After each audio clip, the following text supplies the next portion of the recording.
नमस्कार, मैं हूं लवकुश मिश्रा और फिजिक्स मैथ लेक्चर में आपका स्वागत है। बच्चों, कक्षा 10वीं के अध्याय फर्स्ट से हम लोग 1.2 के पहला क्वेश्चन सॉल्व करने से पहले कुछ बेसिक कॉन्सेप्ट को जानेंगे और फिर सवाल को सॉल्व करेंगे। तो यहाँ पे पहले हम कुछ कॉन्सेप्ट लिखेंगे। प्रत्येक भाज्य संख्याओं को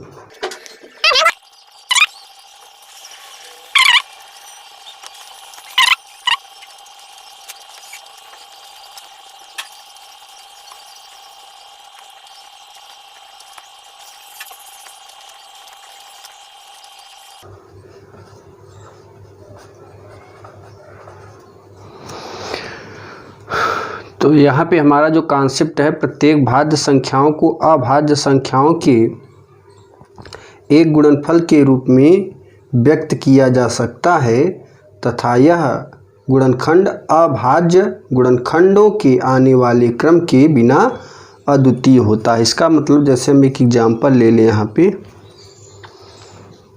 210 जैसे ले लें और इस चीज़ का खंड करें। 2 1 के 2, 2 5 10,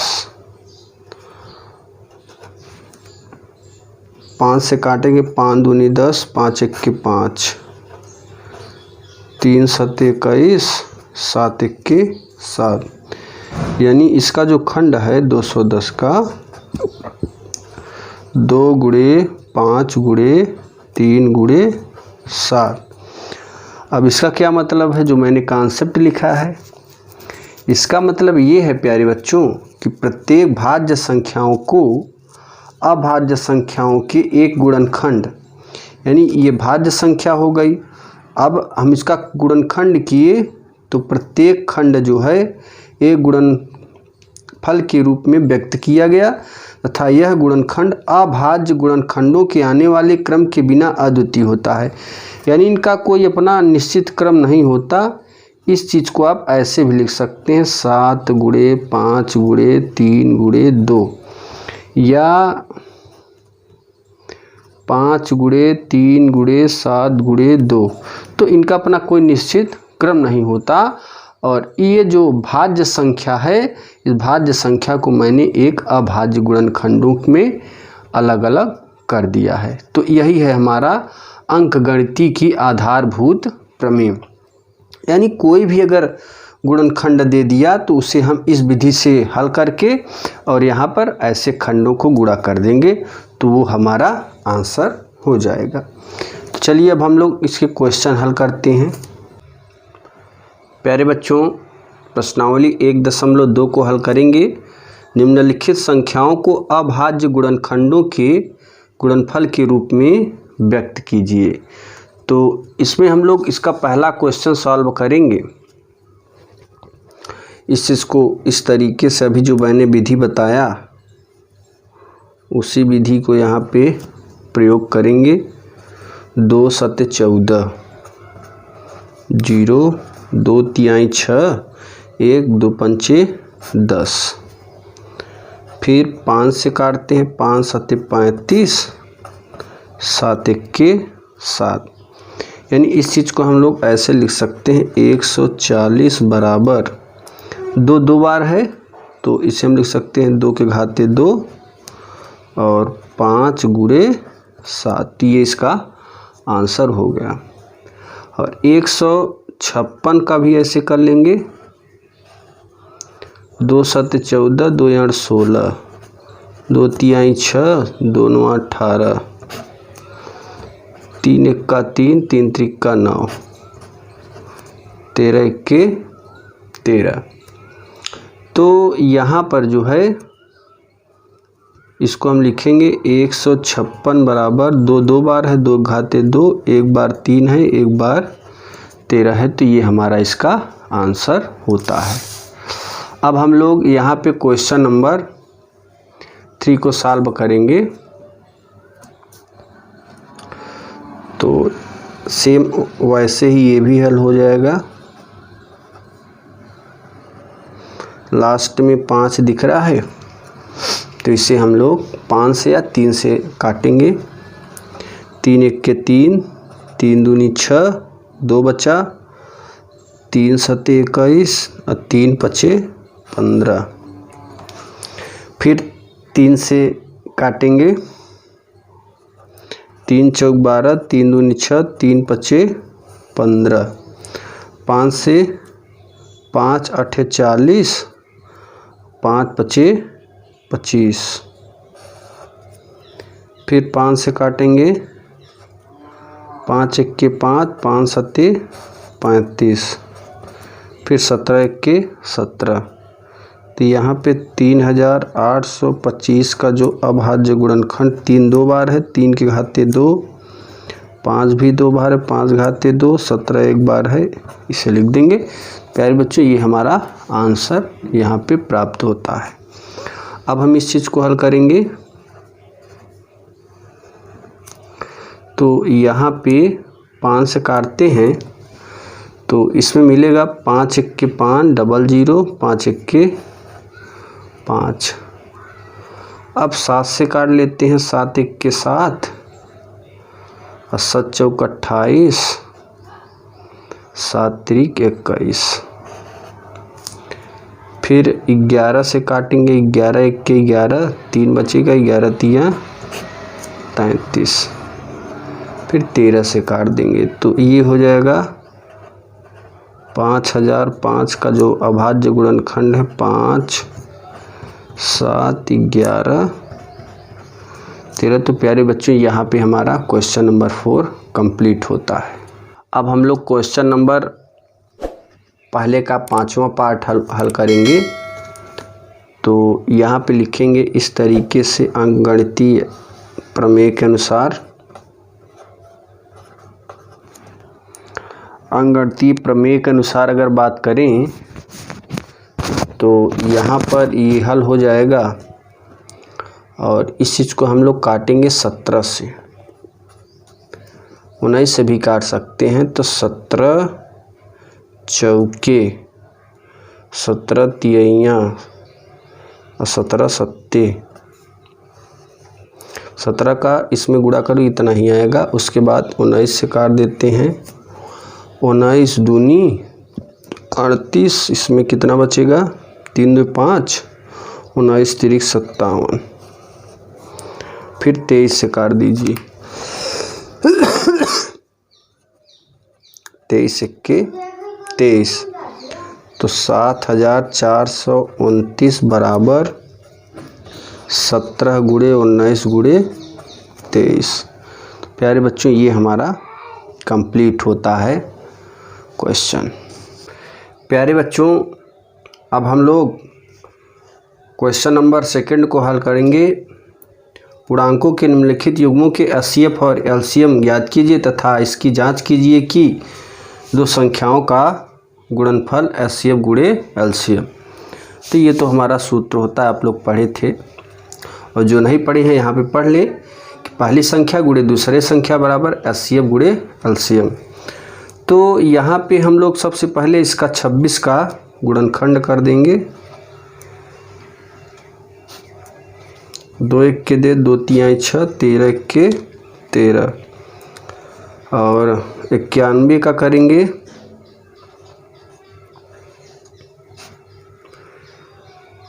13 सते 91, 7 1 के 7। तो यहाँ पे अगर 26 का लिखें तो 2 गुणे 13 और 91 का लिखें तो 7 गुणे 13। तो इसका जो एलसीएम होगा, यानी यहाँ पे लिखेंगे 26 तथा 91 का एलसीएम।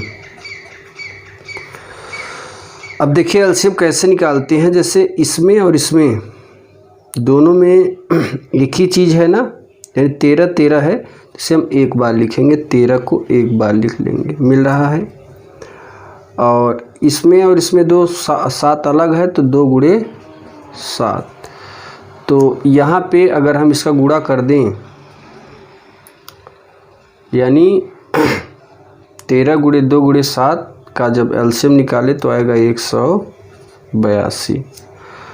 अब अगर HCF निकालें, इस चीज़ को जैसे एलसीएम लिखे हैं ऐसे आप ऐसे लिख सकते हैं, HCF। इस तरीके से भी हम लिख सकते हैं।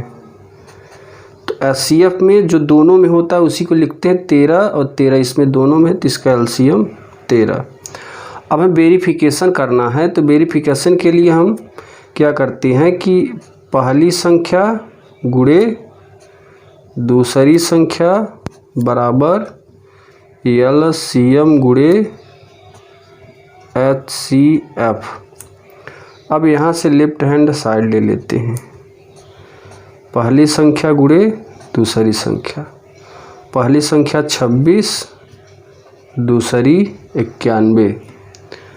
तो इन दोनों का अगर गुणा करोगे तो 2366 आएगा। यहाँ पे इसमें 2300 हमें 66 मिल जाएगा, तो लिखेंगे 2366।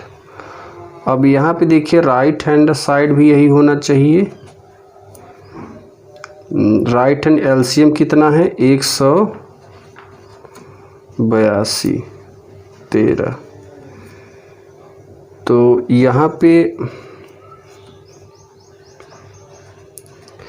2366, और इसमें करेंगे तो ये भी हो जाएगा 2366। तो यहाँ पे ये उत्तर की जांच हो गई।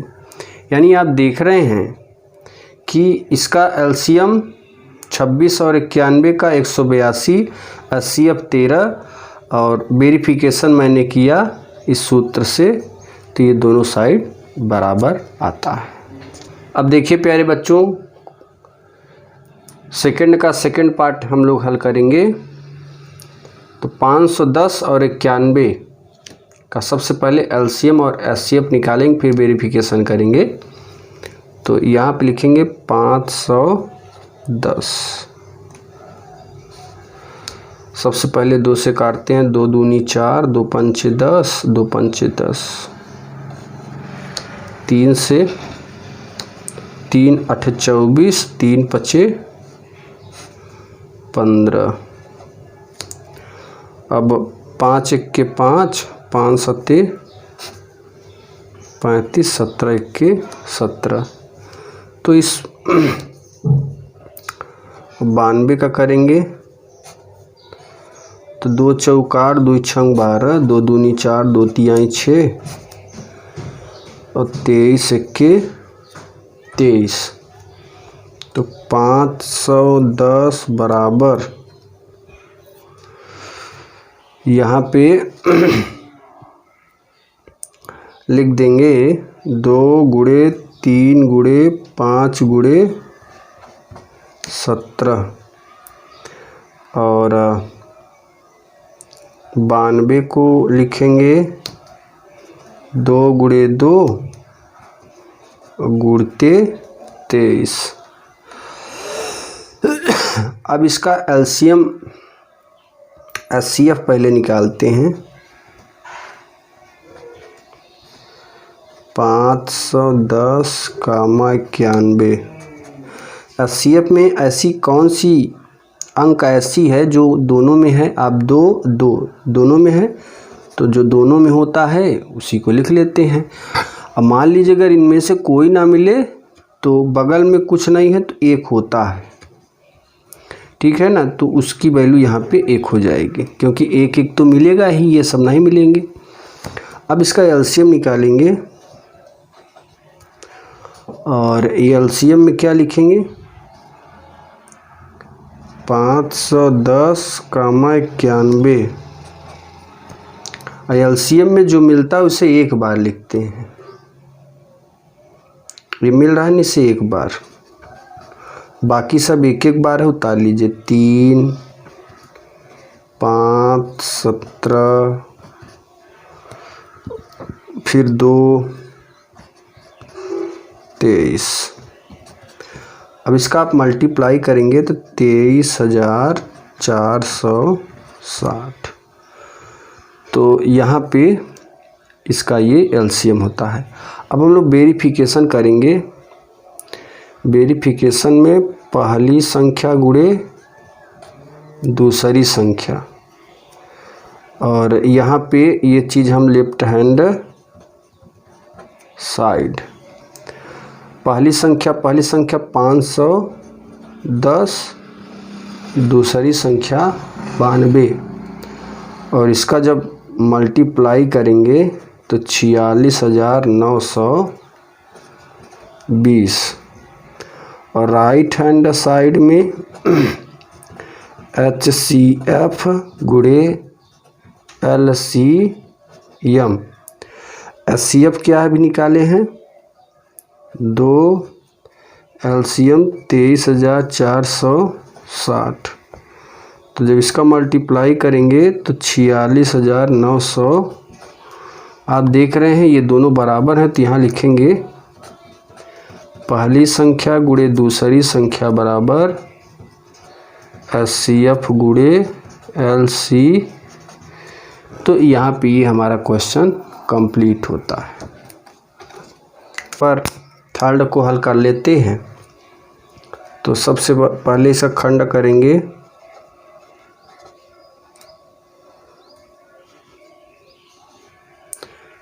2 1 के 2, 2 6 12, 2 3 6, हाँ 2 3 6 नहीं 2 2 8 16, 2 6 12, 2 8 16, 2 8 16, 2 चौके 8, 2 दूनी 2 चौके 8, 2 दूनी 4, 2 दूनी 4, 2 1 के 2, 3 सत्ते 21, 7 1 के 7, और दूसरी वैल्यू है 54। 54 का करेंगे 2 दूनी 4, 2 सत्ते 3 9 27, 3 त्रिका 9, 3 1 के 3। तो यहाँ पे लिखेंगे कितनी बार 2 है, 4 बार। तो 2 के घाते 4 को हम लोग ऐसे भी लिख सकते हैं 2 के घाते 3 गुणे 2, और फिर 3 गुणे 7। 54 को कैसे लिखेंगे, 2 एक बार लिख देते हैं, 3 भी एक बार लिख देते हैं, और 3 के घाते 2। अब इसका हम लोग निकालेंगे LCM HCF। तो इसका जो HCF होगा प्यारे बच्चों, HCF 336,54। अब ज़रा HCF में देखिए, HCF में जो दोनों होता है, देखिए 2 इसमें है 2 इसमें है, ये मिल रहा है तो 2 लिख दीजिए यहाँ पे। और क्या मिल रहा है, 3 इसमें है 3 इसमें है, मिल रहा है 3 दूनी 6। बाकी देखोगे नहीं मिलेगा। अभी आप सोच रहे होंगे मैंने 2 को 3 बार एक बार लिखा है, फिर 2 अकेले लिख दिया है, इसीलिए लिखा है। यानी जब इसमें मैंने 2 देखा तो 2 अलग से 2 लिख दिया, ताकि ये 2 कॉमन हो जाए। यहाँ पे 3 कॉमन हो गया। अब LCM निकालेंगे। 336, 54। तो LCM में करते क्या है प्यारे बच्चों, LCM में हम लोग जो मिलता है उससे एक बार, और जो नहीं मिलेगा उससे पूरा पूरा। तो ये देख रहे हैं ये नहीं मिल रहा है, पूरा लिख देंगे 2 के घाते 3, यानी 2 दूनी 4 दूनी 8। ये 2 मिल रहा है, इसे एक बार। ये 3 मिल रहा है, इसे एक बार। 7 नहीं मिल रहा है, 3 त्रिका 9। तो यहाँ पे अगर हम लोग लिख दें, सबका गुणा करेंगे तो हमारा मिलेगा 3024।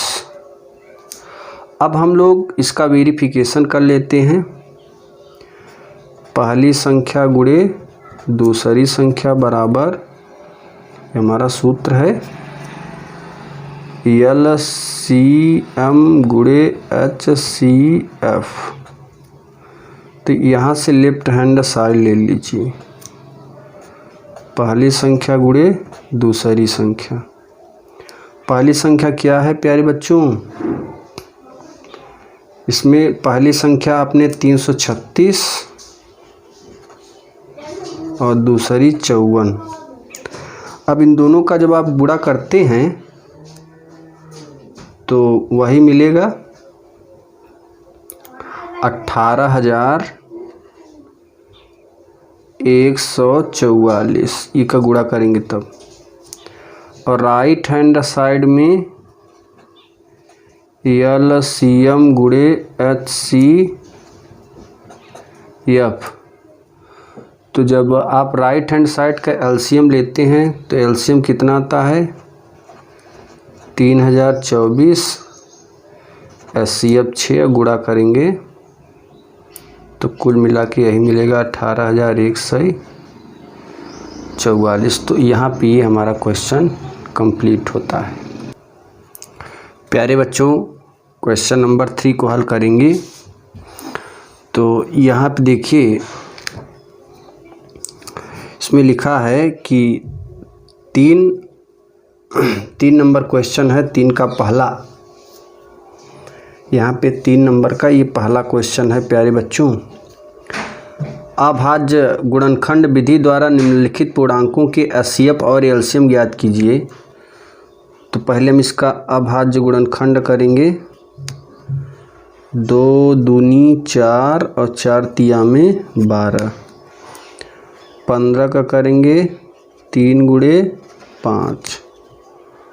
21 का करेंगे 3 सत्ते 21।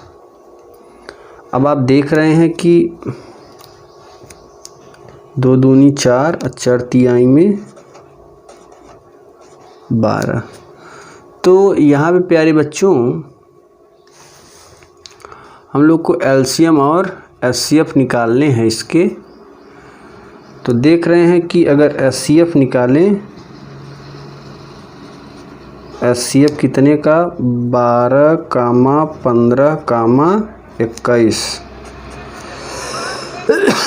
HCF में जो अंक तीनों में होता है, तीनों खंडों में, देखो 3 12 में है, 3 15 में है, 3 21 में है, तो यहाँ पर 3 हो जाएगा HCF। अब इसका LCM निकालेंगे। 12, 15, 21। LCM में क्या होता है प्यारे बच्चों, जो तीनों में होगा उसे एक बार, ये 3 को एक बार लिख देते हैं क्योंकि 3 तीनों में है। अब बाकी जो बच रहे हैं सब उतार लीजिए। तो 2 की घाते 2 ऊपर है, 5 गुणे 7। तो यहाँ पे 3 2 दूनी 4 गुणे 5 गुणे 7, 3 चौके 12, 12 पंचे 60 और 7 छंग 42, 420।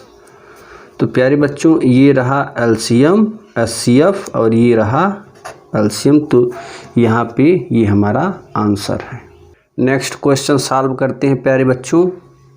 इसका भी LCM HCF निकालने हैं। तो सबसे पहले 17 का गुणा करेंगे तो 17 गुणे 1, 23 का करेंगे 23 गुणे 1, 29 का करेंगे 29 गुणे 1। और इन सब का गुणा जब कर लिए ना, तो अब HCF निकालेंगे। HCF 17, 23, 29 सब में एक एक कॉमन दिख रहे हैं, 1। LCM क्या लिखेंगे, LCM लिखेंगे हम लोग 17,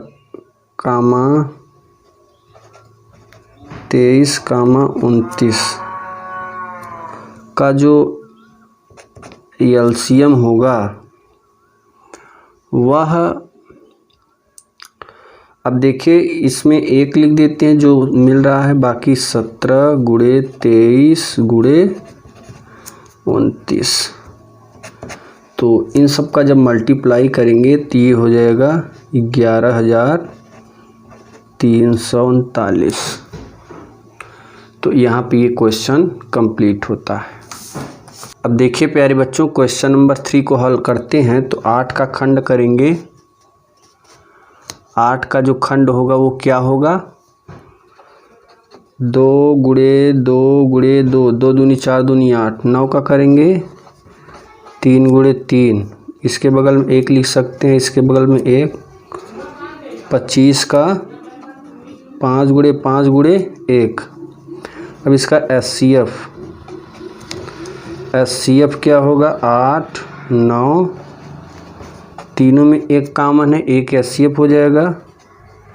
एलसीएम की बात करें 8 9 25 का, तो सब लिख लीजिए जितनी बचे, 2 दूनी 4 दूनी 8, 3 त्रिक का 9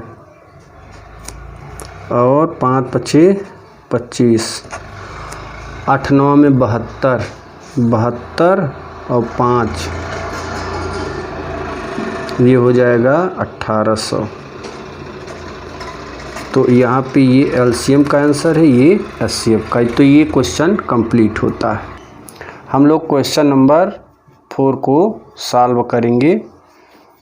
तो क्वेश्चन नंबर 4 में क्या करना है, किसका दिया है एचसीएफ 9 है, एलसीएम ज्ञात करना है। तो आप लोग जानते हैं कि पहला गुणे दूसरी संख्या बराबर एलसीएम गुणे एचसीएफ।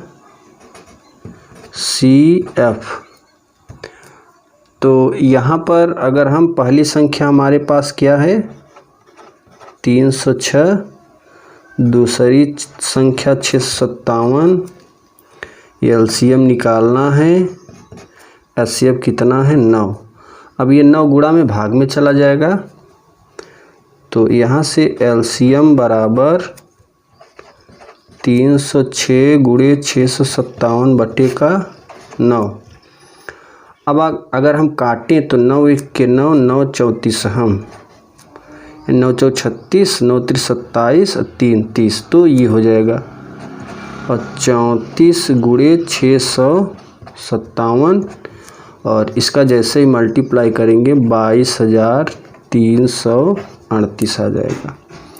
यानी एलसीएम क्या मिल गया 306 कामा 657 का 22,338, तो ये हमारा रहा आंसर। प्यारे बच्चों, क्वेश्चन नंबर 5 को सॉल्व करेंगे। जांच कीजिए कि क्या किसी प्राकृतिक संख्या n के लिए संख्या 6 के घाते n अंक 0 पर समाप्त हो सकती है। तो ये थ्योरेटिकल क्वेश्चन है, इस चीज़ को हम इस तरीके से लिखेंगे, थ्योरी बेस पे है ये। ऐसे क्वेश्चन उदाहरण में हैं, लिखेंगे कि हम जानते हैं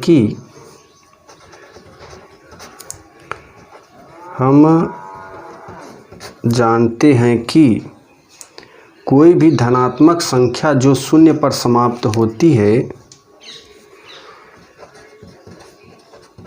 कोई भी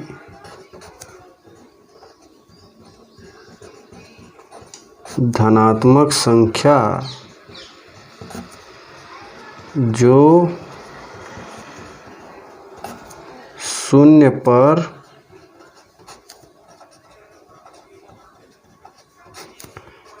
समाप्त होती है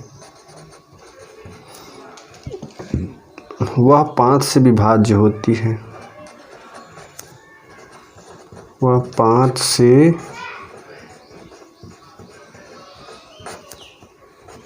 विभाज्य होती है। तो यहाँ पे इसलिए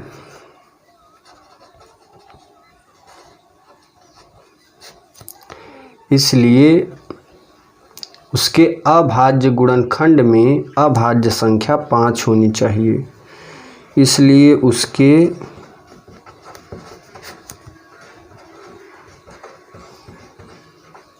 अभाज्य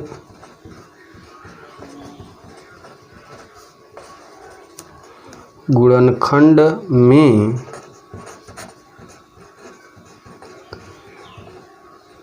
अभाज्य संख्या 5 होनी चाहिए,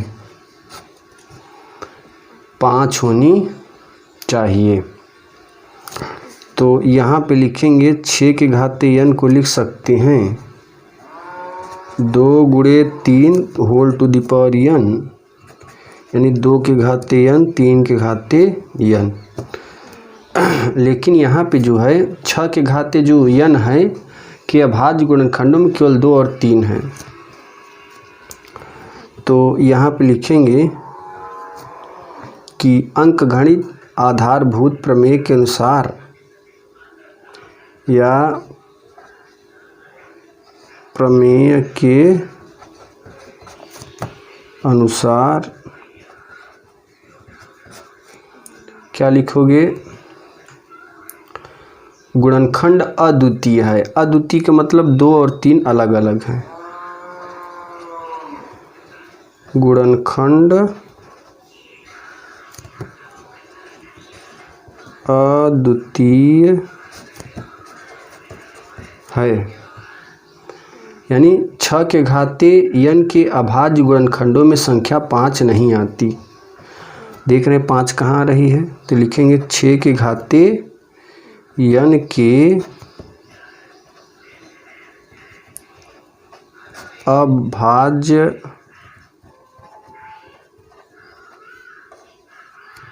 गुणनखंड में संख्या 5 नहीं आती है। तब क्या होगा, तो लिखेंगे अतः 6 के घाते n के किसी भी प्राकृतिक संख्या स्मॉल n के लिए कभी भी शून्य पर समाप्त नहीं हो सकती। तो यहाँ लिखेंगे अतः 6 के घाते n किसी भी प्राकृतिक संख्या n के लिए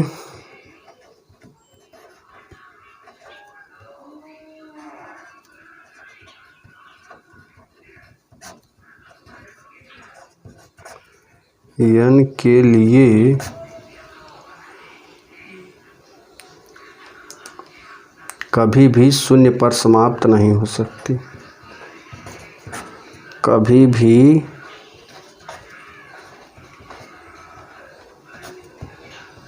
शून्य पर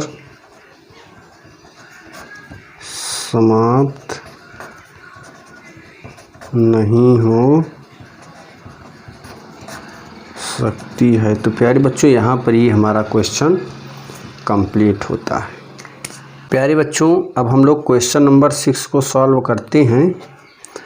और यहाँ पर आप देख रहे हैं कि कह रहा है 7 गुणे 11 गुणे 13 धन 13 और 7 गुणे 6 गुणे 5 गुणे 4 गुणे 3 गुणे 2 गुणे 1 गुणे 5 भाज्य संख्याएं। अब भाज्य संख्याओं का मतलब है यह देखिए 2 पदीय है, एक पदीय हो गया एक पदीय। इन दोनों पदों में अगर कोई भी संख्या कॉमन होती है तो वो एक भाज्य संख्या है, क्योंकि वो 13 उसका एक गुणनखंड है। देखिए 13 कॉमन हो जाएगा तो इस पूरे संख्या का एक 13 गुणा में होगा तो ये संख्या भाज्य संख्या हो जाएगी, क्योंकि ये 13 इसका एक गुणनखंड है। दूसरी चीज़ यहाँ पर आप देख रहे हैं 5 और 5 दोनों में है, 2 पद में। ये यहाँ से यहाँ तक एक पद हो गया, 1 से लेकर 7 तक, और ये जैसे धन लगा दूसरा पद हो गया। तो 5 जैसे ही कॉमन लेंगे तो इस पूरी राशि का 5 एक गुणनखंड होगा, तो यह भी एक भाज्य संख्या होगा क्योंकि इसका एक गुणनखंड 5 है। तो यहाँ पर इसमें पहली संख्या क्या है, ये है।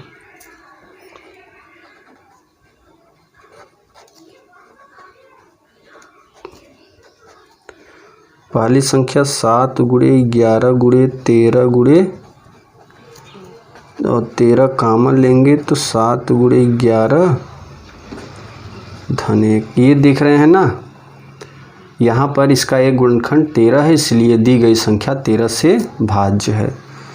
तो यहाँ लिखेंगे, और यहाँ पर 13 एक गुणनखंड है, एक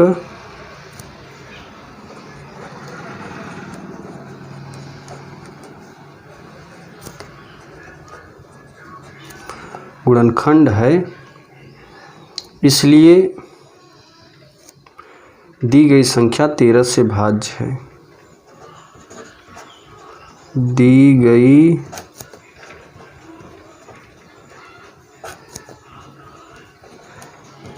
तेरह से भाज्य है। दूसरी चीज, दूसरी संख्या,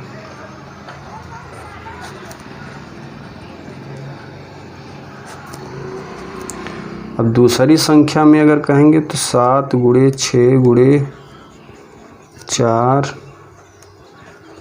2 1 धन 5, और इसमें अगर 5 कॉमन ले लें तो 7 गुणे 6 4 गुणे 3 गुणे 2 गुणे 1।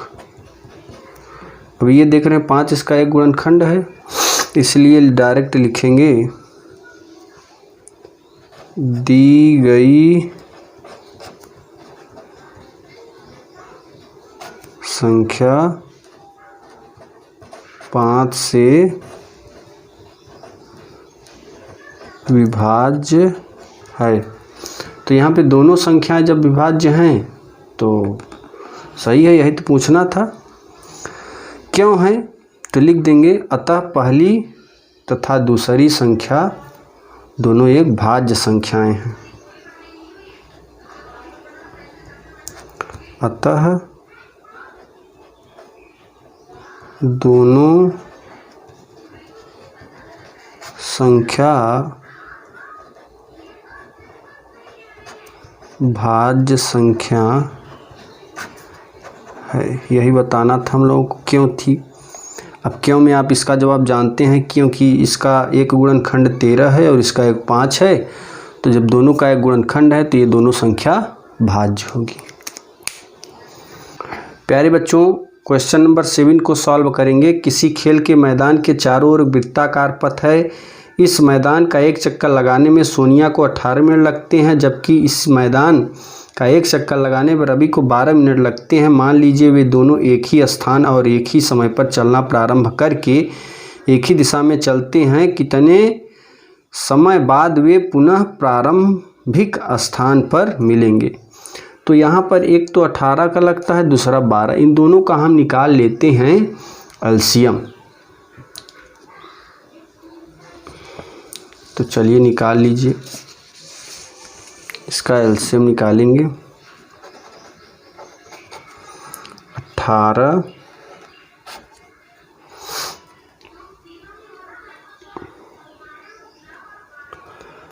18 का क्या होगा,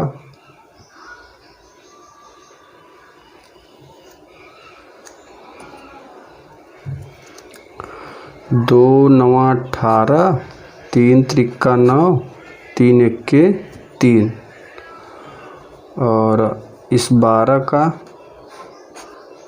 2 छंग 12, 2 तिहाई 6, 3 इक्के 3। तो 18 को लिखेंगे 2 गुणे 3 गुणे 3, 12 को 2 गुणे 2 गुणे 3। अब इसका एलसीएम 18 12 का जो मिलेगा उससे एक बार ये मिल रहा है, इसे एक बार लिख लीजिए। ये भी मिल रहा है, इसे भी एक बार लिख लीजिए। ये दोनों नहीं मिले, उससे उतार लीजिए। 2 तिहाई 6, 6 त्रिक 18, 18 दूना 36। तो यहाँ पे ये आ गया 36 मिनट लगेंगे। तो प्यारे बच्चों हमारा ये प्रश्नावली यहाँ पे ख़त्म होता है। Thank you.